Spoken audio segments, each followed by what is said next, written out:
Mesdames et messieurs, bonjour, bienvenue sur ITV.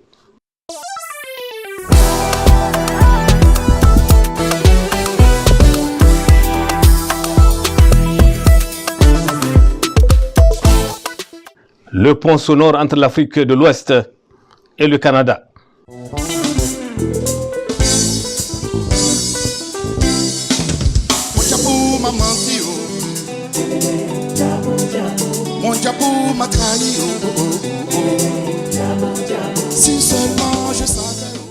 Imaginez donc un artiste qui, tel un alchimiste, transforme les sons en émotions, fusionnant les rythmes ancestraux de l'Afrique de l'Ouest avec les pulsations modernes de l'afropop. Mobio, claviériste et producteur d'origine ivoirienne, est cet artiste.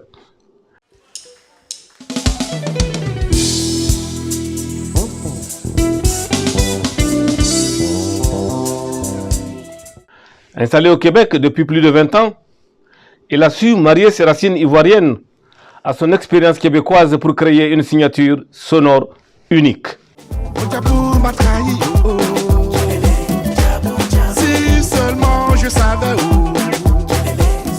Avec son nouveau single Jabou Jabou, Mobio nous offre un avant-goût de son premier album solo prévu pour le printemps 2026. Si seulement je savais que ce diable-là était piégé.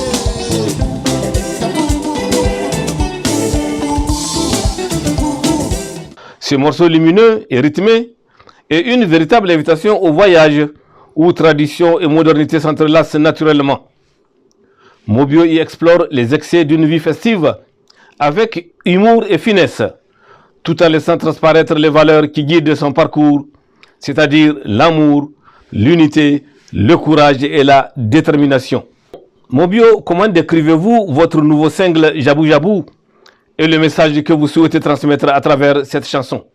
Bon, le message, Djabou Djabou d'abord, c'est un slang, si on veut dire, c'est un langage comme on appelle communément de la rue. Quand on dit en Côte d'Ivoire, d'où je viens, mettons, dans le Djabou Djabou, ça veut dire c'est quelqu'un qui est dans le show, c'est quelqu'un qui s'amuse beaucoup, c'est quelqu'un qui est vraiment beaucoup qui est suivi beaucoup dans la fête, là, qui fait beaucoup, là. C'est quelqu'un qui est tout le temps sur la fête, là. Et ce que j'essaie d'aborder aussi comme sujet, vous savez, on est dans la période des fêtes, on est en fin d'année, et c'est une période de réjouissance, un peu de tout bord, de tout part. Alors, ce que j'ai dit un peu dans la chanson, c'est un appel aussi à l'équilibre. Ça veut dire qu'il faut fêter, mais il faut être raisonnable parce que la fête déraisonnable peut avoir des conséquences de tout genre. Donc, faut fêter, mais il faut fêter raisonnablement. Il faut qu'il y ait comme un équilibre. Voilà. J'ai tapé photo, photo, photo, photo, photo. Mon diabou, maman. Mon diabou m'a trahi. Si seulement je savais que ce diabou-là était piégé. Pouvez-vous nous parler de l'importance de vos racines ivoiriennes dans votre musique et comment elles se marient avec votre expérience au Canada? En Côte d'Ivoire, vous savez, la Côte d'Ivoire, même jusqu'à présent, mais plus dans le passé, était une plaque tournante de la musique en Afrique. Ça veut dire c'est quoi? La plupart des gros noms qu'on connaît ont pu bénéficier de la plateforme de la Côte d'Ivoire pour se faire valoir dans presque tout le continent et même au-delà du continent. Donc, moi, quand j'ai commencé la musique, ou surtout les gens de mon époque à moi, et je suis pas vieux là, et c'est les gens il fallait être comme à l'affût de tout courant musical. Si tu veux surtout gagner ta vie comme musicien, il fallait que tu sois comme un peu, que tu aies une note de passage, une moyenne, un peu, que tu sois comme capable de te débrouiller un peu dans tous les styles parce qu'on était exposé à tout courant musical. C'est pas juste la musique africaine, ça peut être aussi la musique occidentale. Mais si tu veux vraiment faire de la musique un métier, surtout comme instrumentiste, tu te devais d'avoir quand même une note de passage sur les différents courants musicaux. Alors, quand tu prends ça, et puis aussi, il faut pas oublier que la Côte d'Ivoire aussi, c'est un pays quand même qui est très, très riche en culture. Alors, moi, mon introduction par la musique, c'est par la percussion. Et moi, j'ai toujours privilégié le rythme. la rythmique parce que pour moi, c'est une vibration qui transcende. Tout le monde peut ressentir. Vous prenez quelqu'un qui est sourd, quelqu'un qui est aveugle, il peut ressentir le rythme. Et on vient d'un pays où il y a différents styles, mais aussi, quand je prends ce que j'ai appris, mon expérience musicale en Côte d'Ivoire, et dans les différentes tournées que j'ai fait avec d'autres artistes, que ce soit au Canada, ici ou ailleurs dans le monde, j'ai vu que c'était comme des saveurs, mais qui n'ont pas peut-être le même nom. Vous savez, il y a des recettes, mettons, qui, euh, dans d'autres, dans un pays, on l'appelle, mettons, X, et dans l'autre, on l'appellera Y. Mais au fond, c'est les mêmes. Comme la musique, c'est comme la culture, souvent, elle ne se perd pas. On la retrouve un peu partout. Donc, moi, mon expérience musicale, c'est vraiment prendre la rythmique, prendre toutes les expériences musicales auxquelles j'ai été exposé durant mon parcours en Côte d'Ivoire.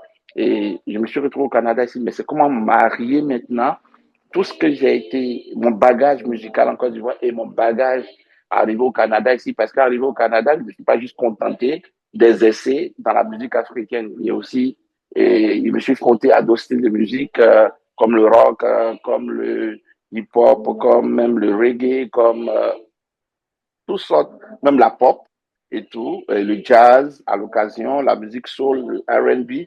Alors, j'ai compris tous ces styles musicaux qui m'ont surtout comme influencé et je les ai comme assis sur la base, sur ma notion de base qui est la rythmique et le groove, comme on le dit.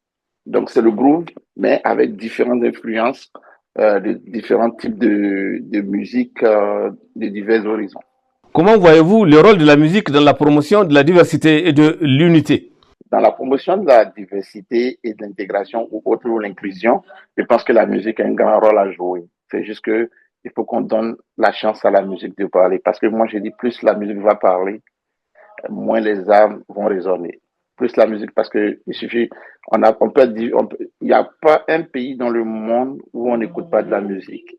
Donc moi, je pense que si c'est un outil et où si on parle en termes de recettes culinaires, mais si tous les pays du monde sont d'accord pour dire, ben, et je prends l'exemple banal, là, parce que dans tous les pays de la Terre, on mange du riz.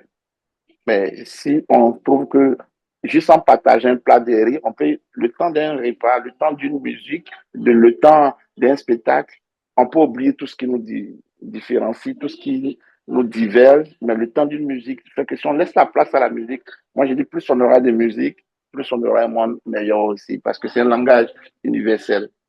Ce qui rend Mobio particulièrement intéressant, c'est sa capacité à rassembler et à toucher aussi les gens à travers sa musique.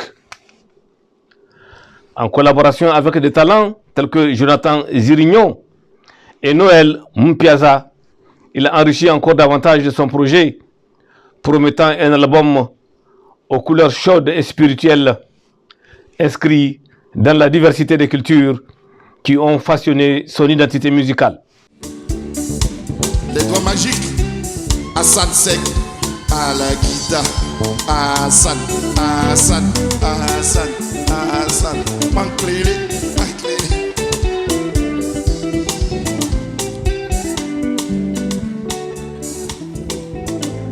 Et merci à vous, cher public. Non, il n'est pas du groupe. On n'a pas de batteur. Au drums, HK. Boubou, boubou. HK, HK. Tchaboubou.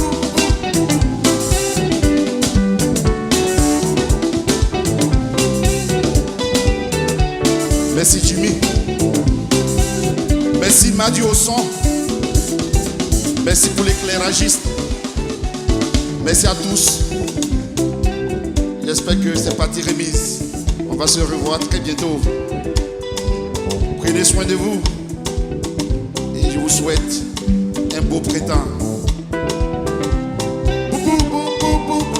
Djabou, djabou, djabou, djabou, djabou, djabou, djabou, djabou, djabou, djabou, djabou, djabou, djabou, djabou, djabou. Merci. Bonne soirée. À très bientôt.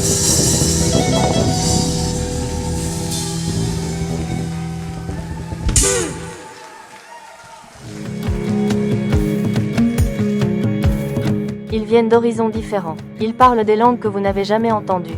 Ils portent des histoires que le monde ignore encore. Chaque semaine, des récits authentiques, des parcours inspirants et des conversations qui font bouger les lignes.